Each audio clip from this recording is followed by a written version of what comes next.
Mes chers compatriotes, demain 4 avril 2019, nous célébrons à l'unisson le 59e anniversaire de l'accession de notre pays à la souveraineté internationale.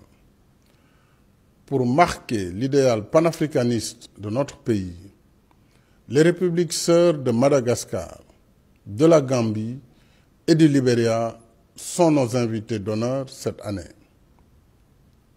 J'adresse à chacune et à chacun de vous mes chaleureuses félicitations.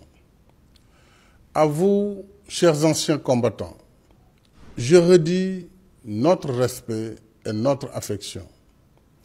Votre courage et les sacrifices immenses que vous avez consentis pour la défense du monde libre resteront à jamais gravés dans nos cœurs et nos esprits. Comme toujours, votre participation attendue au défilé de demain ajoutera à la solennité de l'événement toute sa charge émotionnelle.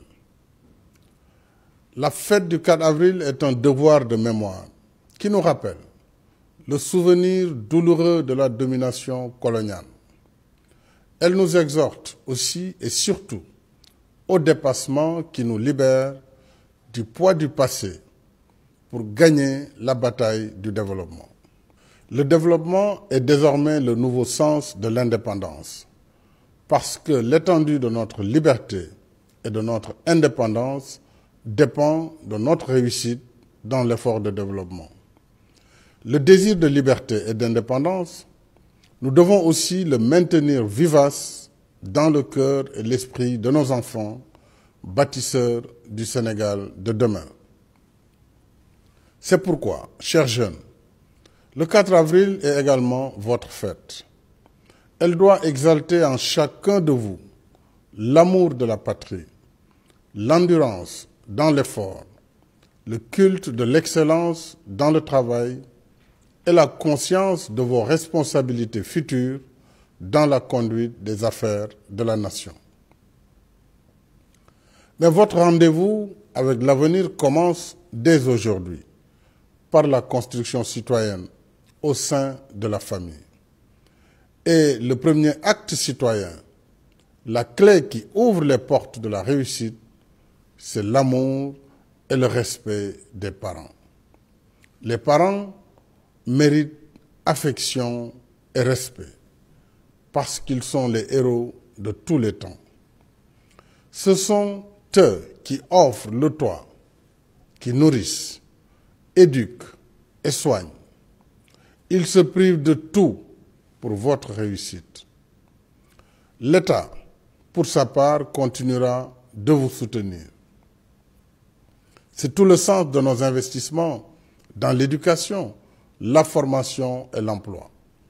C'est aussi le sens des mesures que j'ai annoncées hier lors de ma prestation de serment en faisant de la jeunesse une priorité essentielle de mon mandat. Demain, nos forces de défense et de sécurité, fidèles à une tradition bien établie, seront aussi à l'honneur. À vous, officiers, sous-officiers et militaires du rang, je renouvelle ma confiance. Je vous redis ma fierté et celle de la nation. Vous pouvez toujours compter sur mon soutien dans la conduite de vos missions au service de la nation et du maintien de la paix et de la sécurité internationale. Ainsi, les mesures déjà engagées afin de renforcer les moyens opérationnels des forces de défense et de sécurité et revaloriser la condition militaire seront poursuivies. En tout temps et en tout lieu, je vous engage à vous inspirer des règles de conduite du Djambar. Vous connaissez ces règles. C'est le respect strict des lois et règlements en vigueur, l'obéissance au commandement, l'obligation de réserve, le courage et la disponibilité à l'appel du devoir. Les valeurs que voilà renvoient au thème retenu cette année pour la fête de l'indépendance. Forces de défense et de sécurité, un exemple dans l'éducation à la citoyenneté et à l'unité nationale. Garant de l'unité nationale, je renouvelle dans cet esprit mon engagement pour la consolidation de la paix en région naturelle de Casamance, y compris par la poursuite des mesures d'accompagnement déjà en cours. Le thème du 4 avril 2019 nous rappelle que notre armée illustre l'unité nationale dans sa diversité. Il signifie que les forces de défense et de sécurité font corps et âme avec la nation et la République, ce qui donne sens au concept armée-nation et aux vertus républicaines qui font la force et la stabilité de nos institutions. Mes chers compatriotes, en tant que citoyens, le thème de la fête de l'indépendance nous interpelle dans nos consciences et nos attitudes à l'égard des valeurs civiques qui soutiennent l'État et la nation.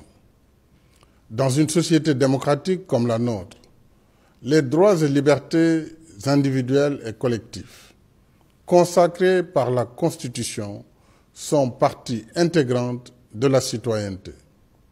Il est juste et légitime qu'ils soient exercés sans entrave indue. Mais la citoyenneté n'est pas que droits et libertés. Elle est aussi devoir et responsabilité. Une citoyenneté intégrale et assumée veut que le citoyen soit à la fois libre et responsable de ses actes. Il n'y a pas de liberté sans responsabilité. C'est l'essence même du contrat social qui fonde le vivre ensemble dans un état de droit. Or, aujourd'hui, la citoyenneté est mise à mal à bien des égards.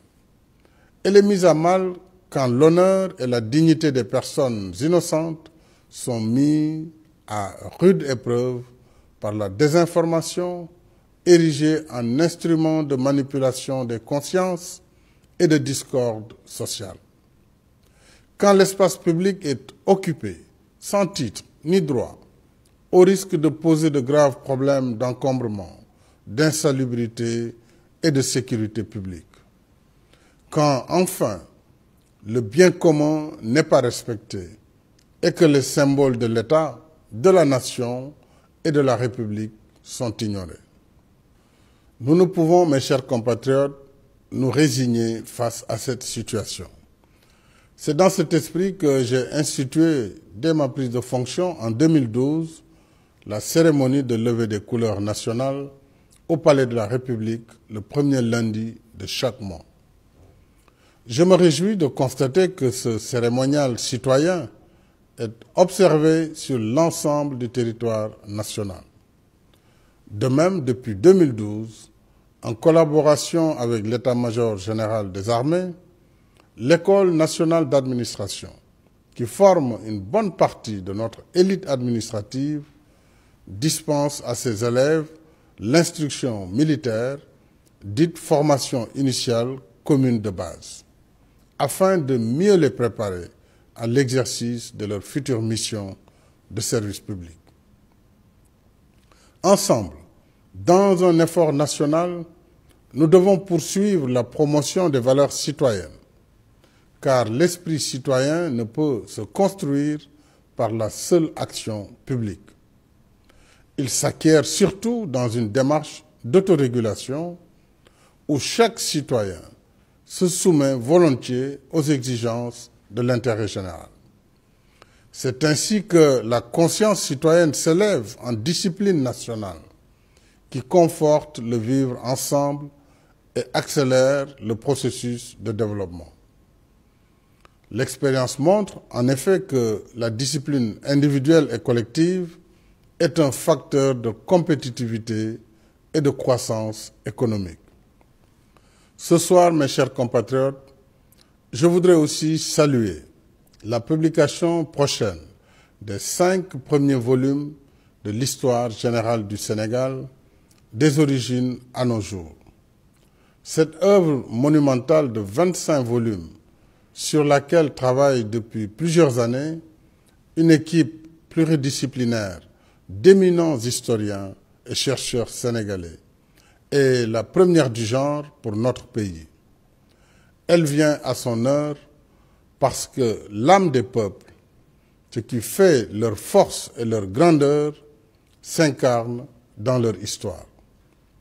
N'oublions jamais que l'asservissement des peuples par l'esclavage et la colonisation a toujours reposé sur la négation absolue de leur histoire, de leur culture et de leur civilisation.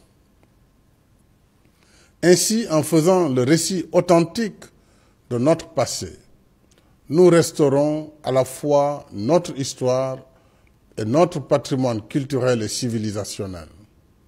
Ce faisant, nous confortons notre vocation naturelle de rester un peuple libre et souverain. Tel est le sens premier de la fête de l'indépendance.